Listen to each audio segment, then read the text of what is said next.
খুব ছোট একটা শরীর, কিন্তু চোখে আকাশ ছোঁয়ার স্বপ্ন।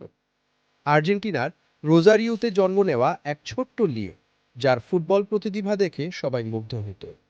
কিন্তু মাত্র ১১ বছর বয়সে তার জীবনে নেমে আসে এক অন্ধকার কালো মেঘ। ধরা পড়ে গ্রোথ হরমোন ডেফিসিয়েন্সি, এমন এক রোগ যার চিকিৎসা করানোর মতো সামর্থ্য ছিল না তার মধ্যবিত্ত পরিবারে। ঠিক তখনই দেবদূতের মতো এগিয়ে আসে স্প্যানিশ ক্লাব বার্সেলোনা। একটি সাধারণ ন্যাপকিন পেপারে সই করে বার্সার একাডেমিতে শুরু হয় মেসির নতুন জীবন। চিকিৎসা আর কঠোর পরিশ্রমের হাত ধরে ধীরে ধীরে গড়ে ওঠে ফুটবল ইতিহাসের সবচেয়ে বড় বিস্ময়।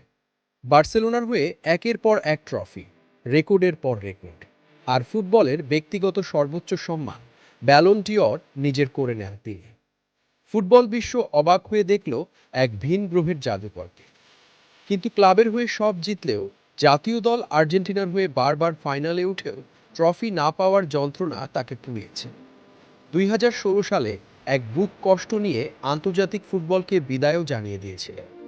কিন্তু কোটি ভক্তের ভালোবাসা আর দেশের প্রতি টান তাকে মাঠে ফিরিয়ে আনে।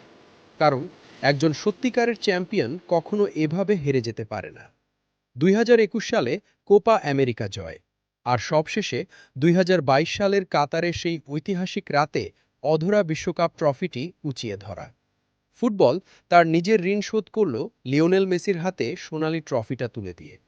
হতাশা, কষ্ট আর তীব্র সমালোচনাকে জয় করে মেসি প্রমাণ করেছেন, যদি তোমার স্বপ্ন সত্যি করার জেদ থাকে, তবে পুরো পৃথিবীও তোমাকে থামাতে পারবে না।